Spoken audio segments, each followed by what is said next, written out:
ये कैसा cease fire है जहां बातें कम, बारूद ज्यादा बरस रहा है। अमेरिका, ईरान दोनों जबरदस्त हमला कर रहे हैं। ईरान ने कहा अभी 3 अड्डों को तोड़ा है, 13 सैन्य अड्डों पर हमला बाकी है। ट्रंप की धमकी लिख कर दो, नहीं बनेगा एटम बम, वरना मुश्तबा का नंबर। कुवैत में ईरान के ड्रोन धमाकों में मौत की खबर से अमेरिका सन्न हो गया है। ईरान ने अमेरिका को मदद देने वाले 3 देशों को मिसाइल से फोड़ डाला है। रेवोल्यूशनरी लड़ाकों ने अमेरिकी सैन्य ठिकानों वाले दुश्मन देशों को वार्निंग दी है कि अगला धमाका उन देशों पर होगा जहां भी ट्रंप फोर्स तैनात है। वहीं अमेरिका ने 4 दिनों में चौथी बार ईरान के केशम आइलैंड पर हमला किया। इससे भड़के ईरान ने दावा किया कि कुवैत, इराक और बहरीन में मौजूद अमेरिकी सैन्य ठिकानों को मिसाइल और ड्रोन से भारी नुकसान पहुंचाया गया है। ईरान ने सबसे जबरदस्त हमला कुवैत में किया है, जहां सुबह शुरू हुए मिसाइल धमाके अब भी रुके नहीं है।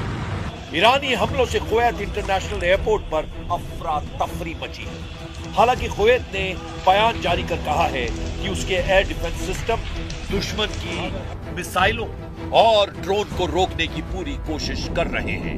ज्यादातर विस्फोट इंटरसेप्शन ऑपरेशन के चलते हुए हैं, लेकिन कुवैत रिहायशी इलाकों में बारूदी तांडव दिखाई दिया है। ईरान की मिसाइल आंधी से कुवैत में इमरजेंसी जैसे हालात हैं। सेना ने लोगों के लिए एक और चेतावनी जारी की है। कुवैत सेना ने कहा है कि अगर कहीं मिसाइल, ड्रोन दिखाई दे तो लोग उससे दूर हो जाएं। संदिग्ध सामान मिलने पर इमरजेंसी नंबर पर सूचना देने की अपील की गई है। कुवैत की तरह बहरीन और इराक में अमेरिकी ठिकानों पर हाई अलर्ट है। बहरीन के गृह मंत्रालय ने चेतावनी सायरन बजाए हैं और लोगों से शांत रहने की अपील की है। बहरीन में नागरिकों को नजदीकी सुरक्षित स्थानों पर जाने और सुरक्षा निर्देशों का पालन करने के लिए कहा गया है।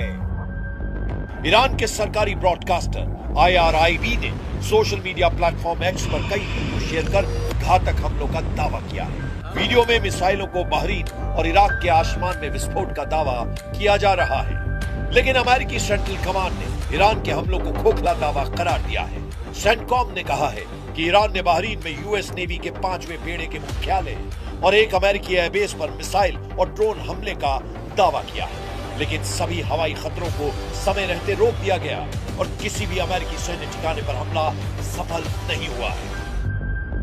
अमेरिका ने धमकी दी है कि ईरान पर कोई रहम नहीं किया जाएगा। जब तक ईरान अपने एटमी प्रोग्राम को पूरी तरह बंद नहीं करता, तब तक कोई भी प्रतिबंध नहीं हटाया जाएगा। Any sanctions relief is condition based, which means it has to be in return for the reason why those sanctions were put in place in the first place, which is their nuclear program. So yeah, look, Iran is being sanctioned because they enrich uranium.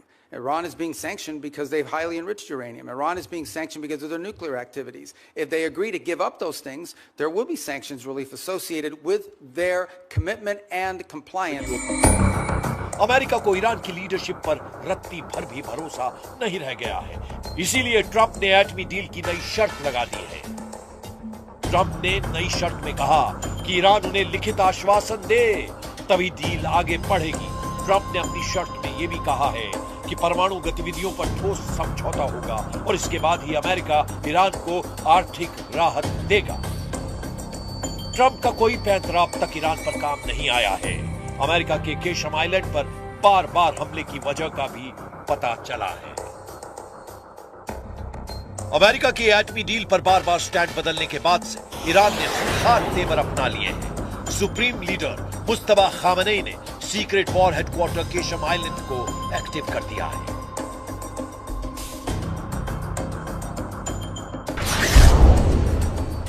Qeshm island फारस की खाड़ी में Iran का सबसे बड़ा द्वीप है। यह हॉर्मुज़ स्ट्रेट के मुहाने पर है, जहां से दुनिया का लगभग 20 से 25% कच्चा तेल गुजरता है। 135 किलोमीटर लंबे आइलैंड में पहाड़ियों के नीचे ईरान ने सुरंगें और बंकर बनाए हैं। इन सुरंगों में सैकड़ों मिसाइलें तैनात की गई हैं। इन्हें मिसाइल फार्म भी कहा जाता है, जहां से ईरान लंबी और मीडियम रेंज की मिसाइलों को आसानी से लॉन्च कर रहा है। ये मिसाइलें फारस की खाड़ी में मौजूद किसी भी दुश्मन के जहाज को हिट कर रही हैं। मुस्तफा का यह अंडरग्राउंड युद्ध मुख्यालय गेम चेंजर साबित हो रहा है। ईरान ने केशम आइलैंड को ट्रंप के जंगी बेड़ों की तर्ज पर बना रखा।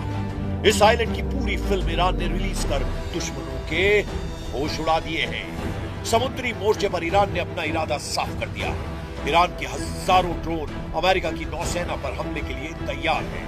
ईरान ने हॉर्मुज के आसपास टापुओं पर लड़ने के लिए अपने टैंक समंदर में उतार दिए हैं। ईरान के कमांडो भी सुरंगों से निकलकर लड़ने को तैयार है। और इन सब के पीछे खड़ी है ईरान की मिसाइल पावर, जिसके धमाकों की ताकत ट्रंप से बेहतर कौन जानता है। लेकिन इन सब के बीच अमेरिका को डराने वाली खबर केशम की मिसाइल सिटी से आई है। केशम आइलैंड की जमीन के नीचे मिसाइल बंकरों और ड्रोन बेस का एक बड़ा जाल है, जो यूएस के जंगी जहाजों को खाड़ी में पहुंचने से बहुत पहले ही ट्रैक कर लेता है, जिससे ईरान को पूरी तरह से स्ट्रेटेजिक दबदबा बनाने में आसानी हो रही है। ईरान के बेजोड़ प्लान और जबरदस्त हमलों से अमेरिका नए सिरे से अलर्ट हो गया है। इधर इजराइल ने अपनी वॉर प्लानिंग को नई धार दी है। पीएम नेतन्याहू ने ट्रंप से परमिशन लेकर अब ईरान में तख्ता पलट तक युद्ध का ऐलान किया है। ידע כל חורש רעה נגד ישראל שמזימותיו ייכשלו.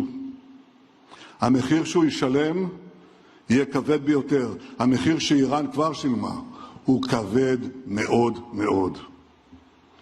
היסודות של משטר האימים הזה באיראן נסדקו.